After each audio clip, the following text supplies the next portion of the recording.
As always, this episode is sponsored by my go-to stop for all things makeup, Revlon.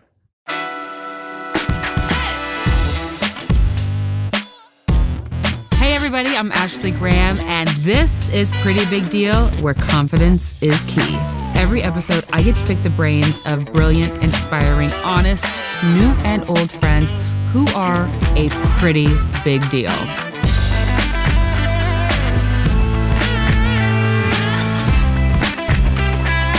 Today, we are talking to Casey Neistat. Casey is a filmmaker and boundary-breaking creator.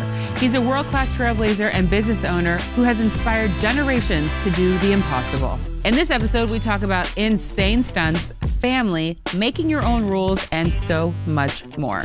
Casey Neistat, everybody! Good to be here. This is... Are you usually on podcasts, like productions this big? No. Yeah, In fact, when we were emailing earlier today, I was like, is this just like a recording thing, or are we going to be on camera? Or do I need to look cute? Yeah, a full face of makeup, I know, been in hair like for hours. I'm so excited to talk to you because you, first of all, you're like the king of YouTube. You started before everybody. Thank you. You are the man. You have way more videos than I could even like go and research. I was You getting haven't tired. seen all of them? No. Oh. Don't even play games. Let me take this off. Okay, take it off. Wait, but you know people who've seen them all? No, there's like 1,000 videos. I haven't seen them all. Oh, shut up. I've seen them all. No, when we were doing season 1 of Pretty Big Deal at 368, which is your office. Thank you very much. There was paparazzi hanging out outside of your office. You're a pretty big deal, bro. Thanks.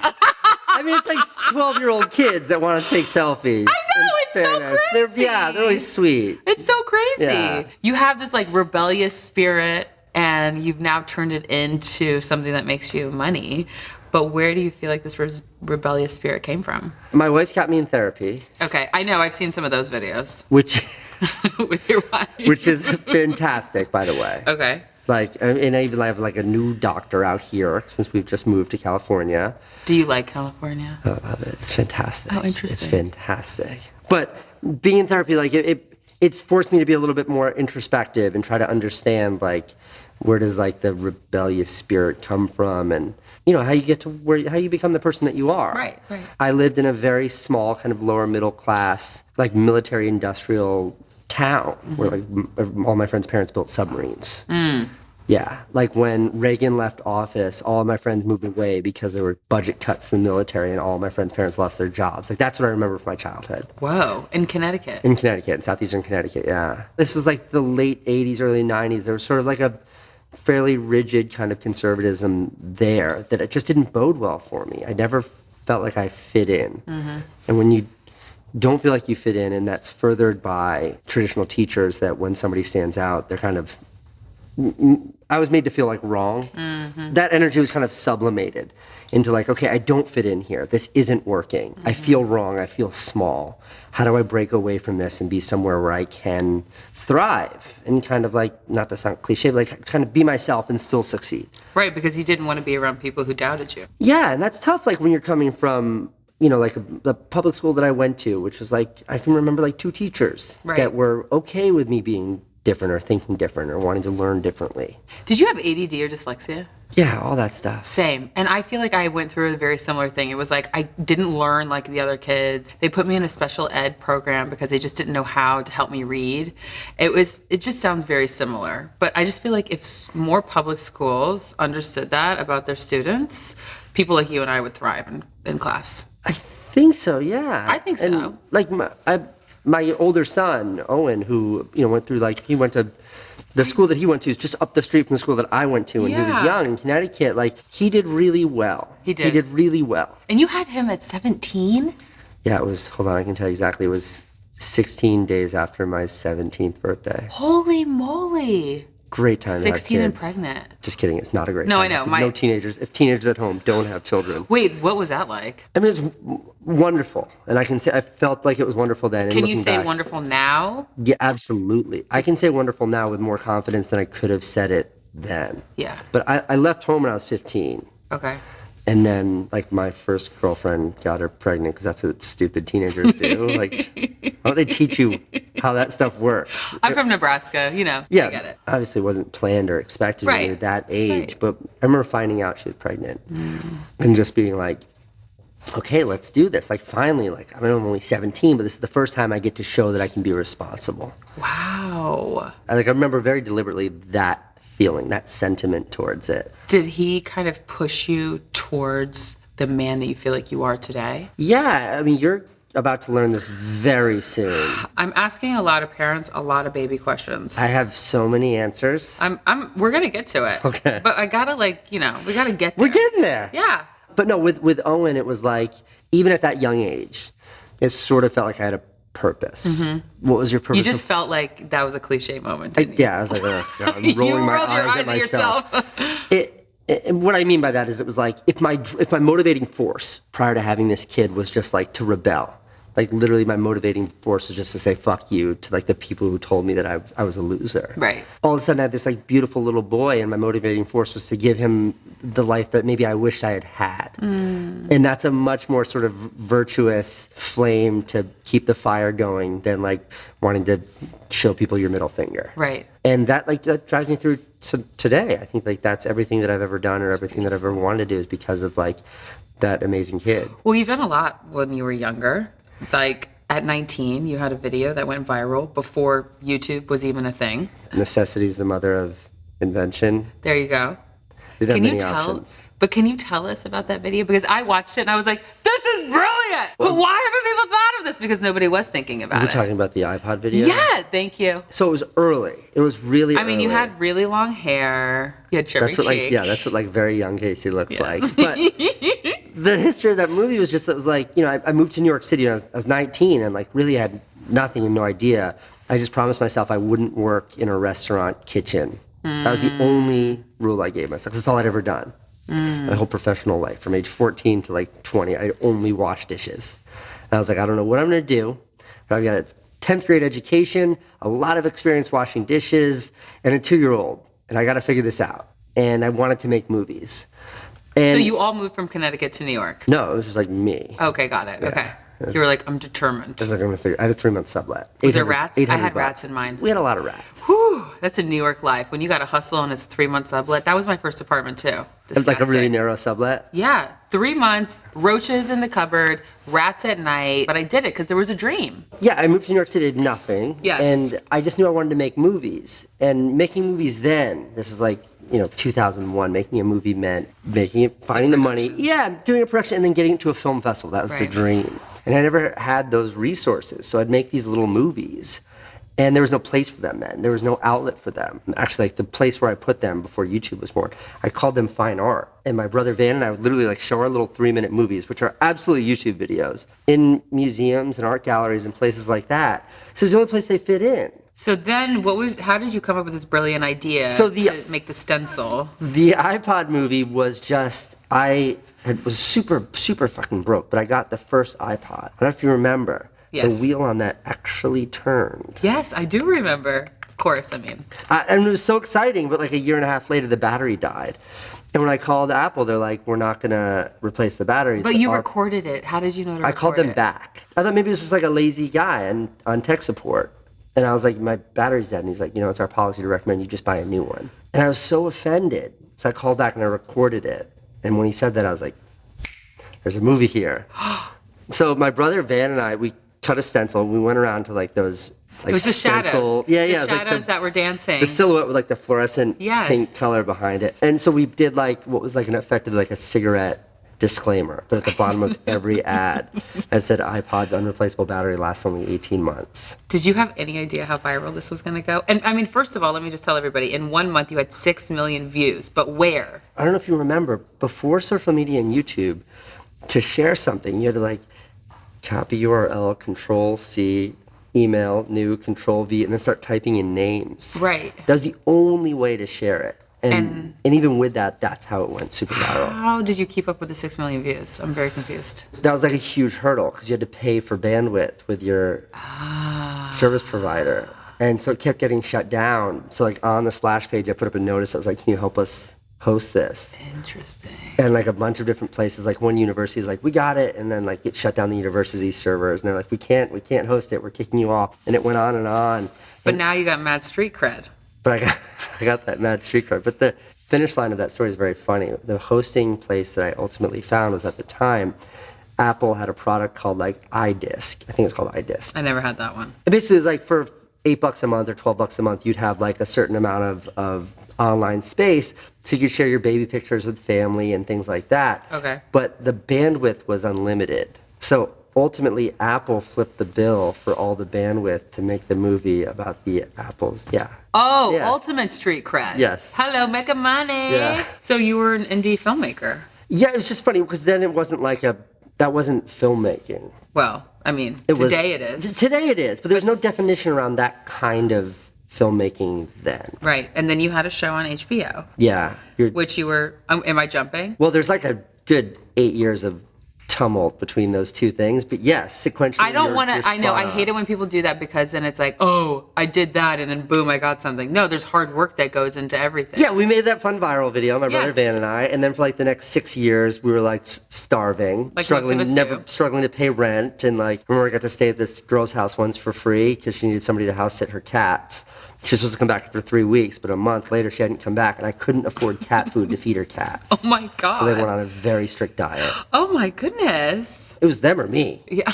I mean, I love animals. Yes. What was I supposed to get do? it. Starving. I get it. So, okay, so viral video, 8 years. Then you had the YouTube show, or no, HBO show, yeah. But then you had to choose between YouTube and TV. Yeah, it was I like, want to talk about that decision because that's a big one. A lot of people probably would not have chosen at your time. Yeah, I think now it makes sense. Now Yeah. we know. But 10 years ago, which is, more than 10 years 2009? ago. Yeah, it was like 2009, 2010. We made this show, my brother Van and me. And like, it's just like a YouTube video. We wrote it, we directed it, we shot it on little cameras, we edited it in iMovie. Like, we made this show that HBO believed in so much that they bought it. It was like the first time we ever had money. And it was this huge deal. And we like celebrated it. And it was like in the local paper. And I was like, look, Mom, I did it. And like all that. And then like the show didn't play on air for 2 years. Wow. Yeah.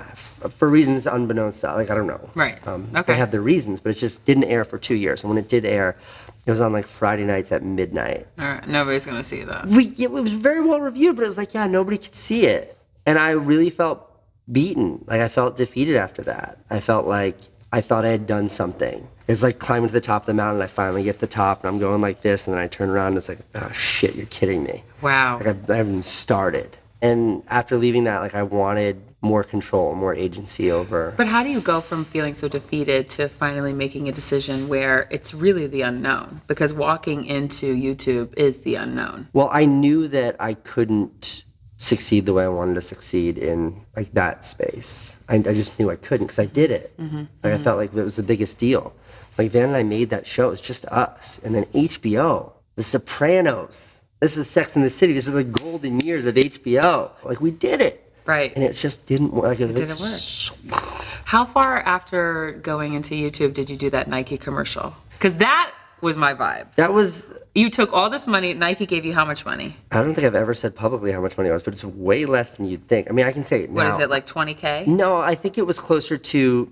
The deal was to make 3 videos for Nike. Okay. To launch their new product. And I mean, they think- had to give you enough where you guys could take planes. I think the budget for the whole thing was like $250,000, which is a tremendous amount of money. It is. But the first 2 videos were very expensive to produce. Okay. Because they were like proper Nike commercials. I loved this video. I mean, this was like, oh my God, I want to put on my sneakers. I want to travel the world. Like, come on, let's do this. Like, did you get that kind of feedback? Yeah, it was like the most watched video Nike had ever done online until like next World Cup came up and they made some amazing stuff. But like, it really had an impact, a really big splash. You know what I love, and that like now it's like been kind of a reoccurrence even in this conversation, is that you're doing things that nobody did before. You're the first. You're the one who has to kind of convince these people to either give you money, put you on. Do you get tired of having to tell people who you are or take a chance on you? I mean, now you probably... Now I don't. Now it's just. But there's then, like a how did you not feel so defeated at a younger age? I didn't have a choice. It's like if you don't know the way you're supposed to do things, then you have to forge your own path. It's like if there isn't a map to tell you how to get to where you want to go, then you have to like knock down trees and figure it out. Create your own. Yeah, so when I was like, 26 years old, trying to make a TV show on HBO, I didn't know how you're supposed to make a TV show. So we just did our best. And when I was starting to get advertising opportunities, opportunities to actually make money off of my creativity or whatever you want to call it at the time, I didn't know how to do it the traditional way. So I only knew how to do it one way, which is like, no, I don't need your production help. I don't need an agency. Just like, if you just give me a little bit of money, I'll make something that is good. Right. Or as best as I can make it. And so like, yeah, in retrospect, it sounds very thoughtful and insightful, but the reality was much more sort of brute force and ignorance than it was strategic. Brute force and ignorance. Yeah. I like it. I like it. I think that more young people need to be reminded of this and just do it blindly sometimes. Yeah, and I think that... And hard work, because you have always put a part. lot of hard work into this. I think hard work and patience are two wildly undervalued aspects of trying to forge your own way in this world. Very few people are patient. Patience is really scary. It is. And then working hard is something that is undervalued. It definitely is. So I was telling you earlier how you so graciously gave us your space at 368 to shoot Pretty Big Deal first season. And I need some advice. Like, I just want to know, like, first of all, how's my content doing? Do you like my videos? Am I up to speed? I want to be best in class, brother. I mean, I can't tell if you're fishing for compliments because I only have nice things to say. I'm serious. You're the king of YouTube, and I'm kind of like a newbie here. I've really only been around on YouTube for a year. Okay, here's the thing. A lot of celebrities, a lot of people who succeeded first in other aspects of media, like you have, right, historically would come to YouTube with this sort of like ethos that was often rejected by the YouTube community and the YouTube audience. This is like, I'm thinking like 2013, 14, 15. And now there's a new generation of people who have really found success elsewhere and have been able to bring their true selves to the internet, to YouTube, right? Which is all YouTube gives a shit about. Like, I don't care how cool you are. If I don't believe you, you're not going to work on this platform. Because you can't Facetune a YouTube channel. You can't Facetune. So when I think of like what Carly Kloss has done. Yes, love. We all do. Aww. But she's just this incredible person. But her presence, her sort of aura, like what people know about her, is not always determined by her. It's determined by how she wants to be portrayed by the videographer at her latest runway show. Or a retouched photo. How an interview that she did is edited. So by her saying like, screw it, let me make YouTube videos that are authentically her, you're able to access this person and then make like an objective decision. Like, do I like this person or not? And of course you're going to like that person. Will Smith. Oh my gosh, he's killing it. He's the greatest. And we all know he's the greatest, but like now I get to see him be himself. And I get to see him be goofy and like I love his take videos. his family on hikes in Malta, wherever the fuck they were in that awesome video. Like, it's endearing. You're like, oh my God, he is just like the rest of us. And then you love him. So basically just continue to be myself. Which you're very good at. You're very good at it. Thank you. But a lot of people that have found success in like the mainstream, the more traditional aspects of media don't get the opportunity to show their true selves. They don't. And this is why I also wanted to create this YouTube channel, Pretty Big Deal, is because like I wanted to have normal conversations, the things that I cared about with cool people, and that's it. And then also, be a little weird and goofy, like so people. Because you can. Yay! Because you can. Because like that's what people want on YouTube. What I also love about YouTube is that there is an income in this. It's a real job, basically, is what I'm saying. And you have made it into a fantastic job for yourself, but you've done it consciously. Yes, you'll make videos where you say like, I'm not getting paid in this video, like your Emirates video. But I want to know, how do you actually find those companies that you care about, that care about you, to say, okay, yes, I want to promote your company? Well, I mean, to zoom out a little bit, it's understanding where's the value? Where's the value coming from? Right. But the value is in influence. Like, creativity is not as valuable today as the influence that it causes, that is the result of that creativity. I think that respecting that influence and what the origins are of that influence and what that influence means is something that is incredibly delicate and incredibly important to finding financial or long-term success in this world of social media and YouTube and everything else. And I've had my own missteps. I've often struggled. I've done projects that maybe I shouldn't have, projects where I was maybe seduced by the check instead of really authentically thinking, is this what's best for my brand in the long term? Right. I mean, you make those mistakes, but now you're at a place where you're really not. I mean, you're kind of known as like the socially conscious guy who's making those decisions because it's something that you love. Yeah, and it gets expensive though. I mean it. Like there's like a huge advertising effort right now coming from Saudi Arabia. They're spending a lot of money. Okay. To sort of evangelize their efforts in myriad places, and they just opened up tourism to like a bunch of countries that they didn't have before. Okay. And they've been working with a lot of influencers, but that doesn't agree with sort of what I think is socially okay. So therefore I have to say no. But when you work so hard in this space to get those opportunities, it's very hard to say no. Mm-hmm. Because you're saying no to one thing, you don't know if there's something else behind that. You don't know if there's something more behind that. There's going to be another opportunity. That's right. That's right. And now everybody wants to be viral. It's such a gross word. Don't you hate it? But you've been viral so many times. How do you make original content that you feel like, okay, hopefully this is going to go viral? Like, what does that even mean today? There is like an acute definition of virality today that did not exist, did not exist before. Back in the day, it was like 1 million views. Shit, that must have gone viral. Right.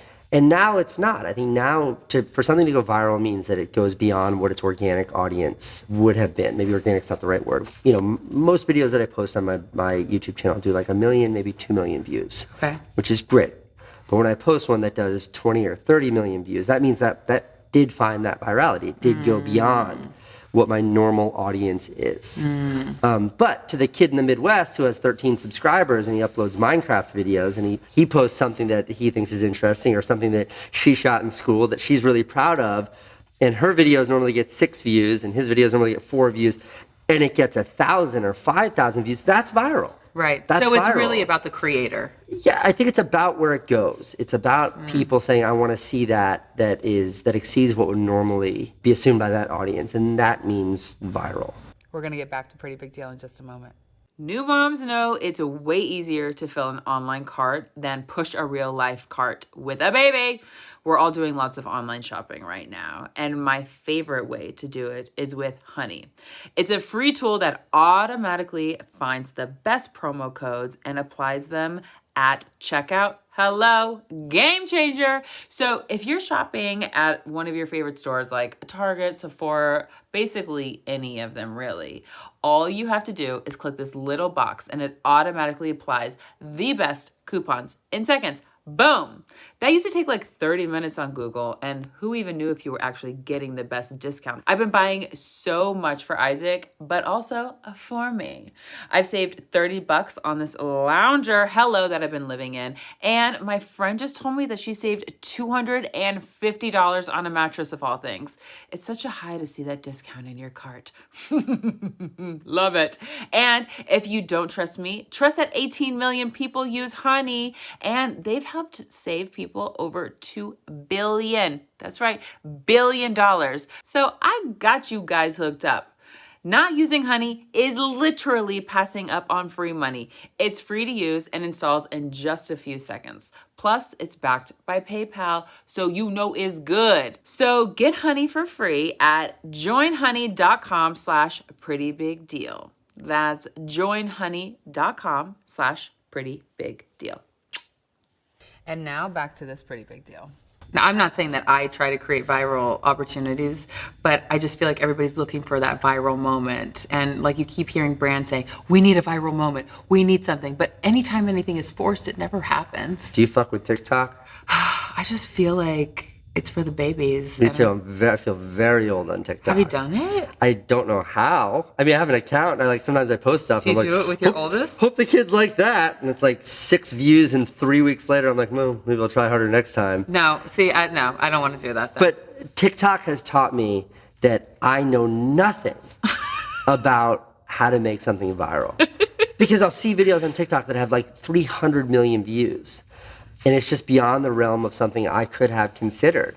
And I think the velocity of that platform is more so than maybe any other social platform out there. Okay, so basically I need to get on TikTok. Guys, can get on TikTok? There we go. But TikTok's really shown me that for something to go viral is almost impossible to define. You heard it here first. Because you don't know what the appetite is. You don't know what the audience wants to see. I mean, I love the funny videos on Instagram that just kind of start getting passed around, and they're like, 30 seconds max, and it's just, I don't know, some old lady in the back seat saying something crazy and her wig falls off or her teeth pop out. Did you see the woman screaming at the other kids, and when the kids are like, "Why are you swearing so much in front of your children?" She goes, "My children can't hear me right now. They're watching Kids Bop." And the video just exploded. Anybody see the Kids Bop? You saw it? It's so good, isn't it?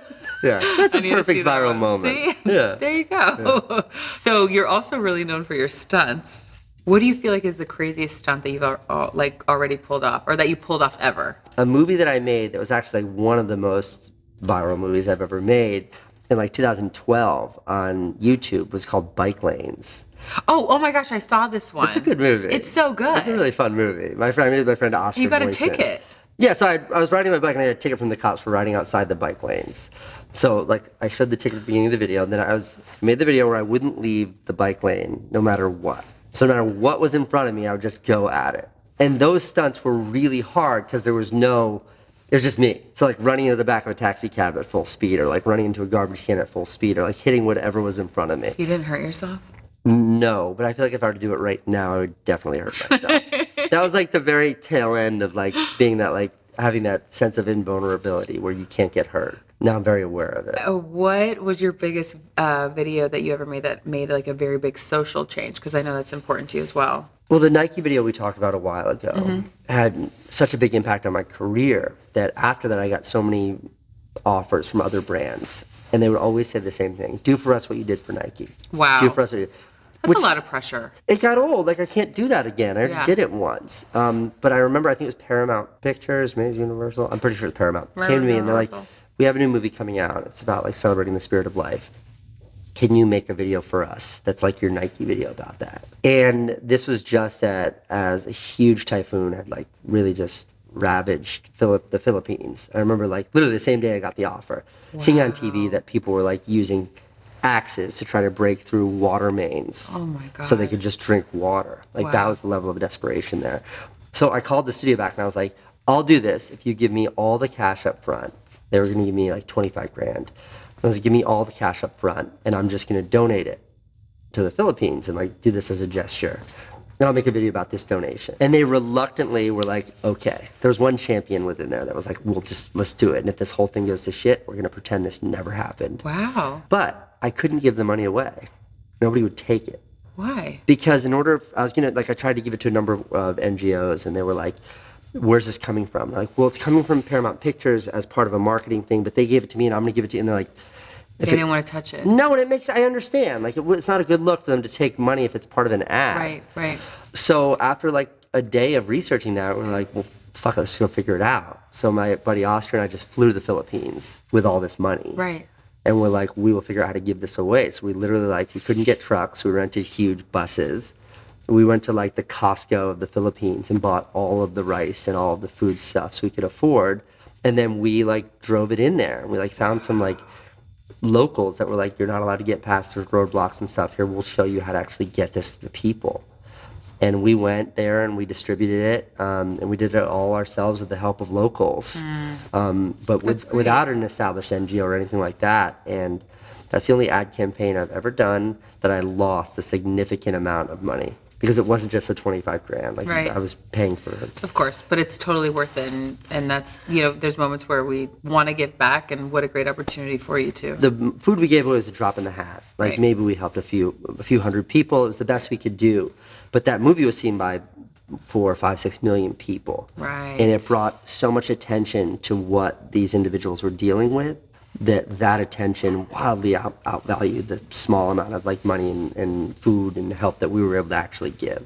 And that was the goal. And the only marketing that was in it was at the very end was like, "Thanks for letting us do this." You work so hard. You have like you have a lot of videos under your belt, first of all. But I feel like your personal life like must take a hit, because I want to know what your routine is. It must be wild.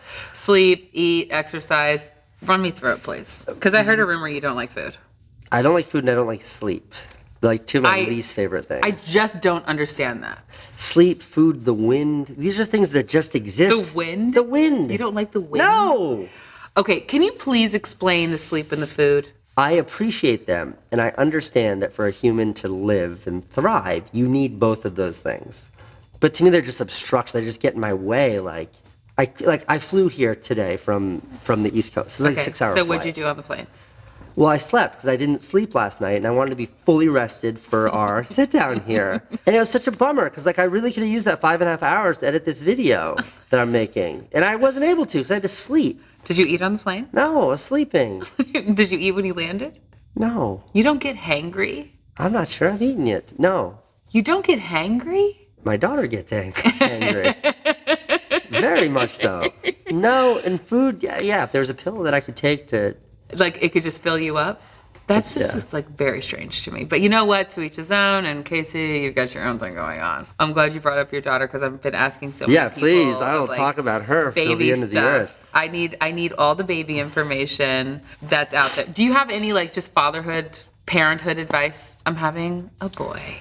I didn't know you were having a boy. Yeah. Do you have a name? You have to tell me. No, we have a name. Here's a piece of parenting advice. Don't tell anyone the name until he's born. No, I know, we're not. Because you say the name, and then one person in your life will be like, that's cute, but instead of that, what's cuter is this. And then for the rest of your life, they're going to know your kid, and you're going to be like, how dare you? I know. I'm not doing it. So Owen, my son that I had when I was very young, he's now 21. 21? Yeah, he's in college. You act like you're 21. We're the same age. What's very interesting... Wait, so you're 39? 38? No. 38. Okay. And then you have 2 little girls. 2 little girls, a 1-year-old and an almost 5-year-old. Aww. They're really special. So what's the number one takeaway from being a parent that you can say, this is what I want to also remind you that you're about to have this. So this is something special. Are you going to keep going? I want to. Okay. The advice is pay attention. And again, to not roll my eyes at myself again, it's you'll never be able to do it with this little guy. And poor little man, I'm sorry. But it's just you're trying to figure it out. You're trying to sleep. You're trying to deal with your own body. Right. Your relationship with your husband. There's so many things you're trying to figure out that you're going to miss it. Right. It's just the way it works.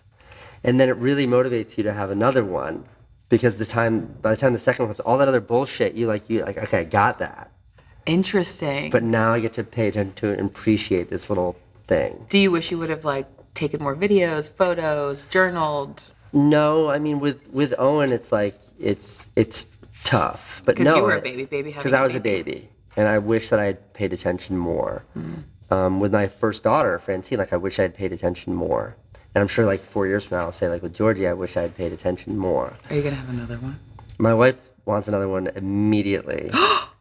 But no. No? Are you gonna go get No, that's too scary. You know how that works? No. Yes, Good God. I do. Do you know what women have to go through? I mean, I was in the room for 3 births, but no, I'm saying most of the time, I'm trying to for cover us my to eyes. not have children, to get it permanently done, it's way more of a thing. We have to get our tubes tied, the whole thing. Yeah, we're not gonna do that. No, either. but men, you go in. It's you go in, you go out the same day. Right, but they have to cut near a certain area. I'm irrationally terrified of vasectomy. So then maybe you'll just have another one. Who knows? Speaking of your wife, Candace. Yeah. What? I tried to bring her here today. Why didn't she come? Listen how good this reason is. She is going to parent-daughter therapy with Francine. The 3-year-old? The older, she's 4. But 4, I'm sorry. Because Franny and she and my wife are starting to they're 2 women in the house. They fight sometimes. And because Candace, has her relationship with her mother and looks back at it, she's like, what do I wish I'd been able to do with my mom more? It's I wish I had more focused conversations with her. Oh. So Candace is doing this with Franny, and they're going. And the most interesting thing is I said to Candace, because Candace met with the family therapist before bringing Franny there, how do you phrase it to the little one so she knows what's going on? And the therapist's advice was just explain to her, we're going to go meet with someone to help us better communicate with each other so we don't get mad at each other as often. And it maybe sounds trivial, but in a million years, it would never occur to me to be that level of, have that level of honesty with a 4-year-old. But I know my 4-year-old, that makes sense. That's not that hard to understand. You can get that. Wow. Okay, yeah, me and mommy do fight and scream. So any of that, she's there right now. Okay, so that's a really good excuse. That's such a good excuse. And also, that's really beautiful. I would have never thought to go to therapy with my 4-year-old. I think it's the greatest thing. I think Francine's just about as early as you can do it. And you guys have been through a lot of therapy, and you've put it I'm on a YouTube. a huge fan of therapy in any capacity, but in a relationship, I always think of it as like, don't wait till you're sick to go to the doctor. Right. You go to the doctor for preventative. You get your exams and you get checked out to make sure you don't get sick. And with Candace and I, like, I never went. She always did. She's very responsible with her own mental health, and I'm not. And we would get to points where we were really fighting in New York before we moved here, and especially after the baby was born. And she would drag me to her therapist, and I loved it, and it meant so much to me. And we started mentioning publicly, because we're not shy about this stuff, that we go to couples therapy, and people were fascinated by it. So that's when Candace and I started like, okay, well, it's just like, let's do our own thing where we share publicly much more about our relationship and our learnings than maybe we'd ever considered. But I think you do talk about having that work-family balance and what that means for you. And you don't really hear a lot of men talking about that, especially who have families and thriving careers. Like, what has made you be so honest? I mean, I learned all that from Candace. You did? Yeah. Oh. Like, my household was like, my mother was always like, you fake it till you make it. You smile all the time. When someone asks how you're doing, you say great. And I realized, like, my mom is, she's in her 60s now, and I'm almost 40, and it's like, I never have any fucking idea what she's thinking. Wow. Mom, how's life? Great. I'm like, how's it really? Great. Not good. Like, come on, tell me what's going on. Yeah. Nothing. And I remember, like, the first time I ever met Candace, I mean, like, the first time we ever had a conversation, a kind of brutal honesty that was like, whoa, like, no one's ever spoken to me with that level of candor before, ever. And it made me, like, love her, because it's like, if you show someone all your scars, there's not a lot left to discover. And it's like, what that person is. Like, a squeaky clean bullshit artist is like, they're hiding something. So with Candace, that's been true. And then, like, as I went to YouTube and sort of opened myself up, and, like, I'm the source of most of the narratives of the videos that I put out, it was just like, honesty is not like a factor, but honesty should be at the core of everything you do. I believe that as well. I'd rather be judged for who I am than be judged for maybe a misconceived version of who I am. I like that. You're motivated. You've got big dreams. What's next for the business side of things? Long legs is the name of the game. Long legs. Long legs, Ashley. And the tempo of succeeding in the world of social media is relevance today. Yes. Or relevance not at all. How do you do that? How do you keep up? It's destructive. It is, right? It's you just have to be yourself. You have to be yourself. And when you see these youngsters, when you see these, like, YouTube stars that are in their early 20s and they're chasing clout 24/7 without much consideration for the longevity of their career, like, it's going to go away as fast as they find it. And I realized that, like, my own rate of acceleration for success, like, my YouTube channel went from 400,000 subscribers to 10 million in 2 years. That's untenable. That cannot be maintained. But it's a scary thing to admit that to yourself. So part of the transition from leaving New York City and moving to Los Angeles is like, okay, I have these 2 kids that I want to spend a lot of time with. I've done very well financially the last couple of years, very fortunate. So I'm in a position where I shouldn't exclusively be financially motivated right now. So what's the big picture goal? And for me right now, it's like, can I start to slow things down and shape my career in a way that is long and prosperous? Well, and this is one of your big ambitions, is to be a director. Yes. A movie, like a big-time movie director? Maybe, whatever my heart desires. But the point is, like, that's his thing. And the fact that he's been doing it for this long. Taxi Driver was like 40 years ago. Right. He's still doing it. And he's still doing it really successfully. And he's an old man. That's the dream. And that's my goal now, is like, there's no 80-year-old who's putting out, 7 videos a week, 52 weeks a year, over and over and over, like, not sleeping to maintain that clout. I don't think that clout, honey. I don't think Martin Scorsese is, like, being kept up at night because he thinks he might be irrelevant. I think Martin Scorsese is operating on what is the best movie I can make. What's the most artistic thing I can do? What's the way that I can, like, exercise my artistic ambitions as best as possible? I want that to be my driving force. I think you're taking care of yourself mentally, like, by doing that and saying it out loud. I think it's very important. What's next for Mr. Casey Neistat? I'm working on a big project right now, like a longer term, the first sort of foray into a longer term. It's like a feature-length documentary. Okay. What's it about? It's about YouTube culture. Really? Yeah. Interesting. I just think that, like, in the Venn diagram of traditional filmmakers, I've made a bunch of a couple of feature films before. I've made documentaries before. I've done all that. Plus YouTubers that have experienced this like rapid success that I was lucky enough to experience in the last couple of years. The overlap between those two is really narrow. And I find myself in the middle of that. I think I know how to tell these bigger stories, and I also experience this really wild thing. So can I take this understanding and maybe this skill set and combine the two and make something that captures this inflection point that we're at right now in the world of media? That's compelling. Wow, let me know how I can support you, because that sounds awesome. That's the focus right now. But then I still got to make those YouTube videos. I got to get that clout. Shoot. Can't let it go away. You busy. There's one more thing that we do on Pretty Big Deal. Okay. We do a Live Boldly lightning round. Okay, I'm ready. What's the last pretty penny you spent? Can I tell you the last pretty penny that Candace spent? Because it's way cooler than the last pretty penny that I spent. Fine.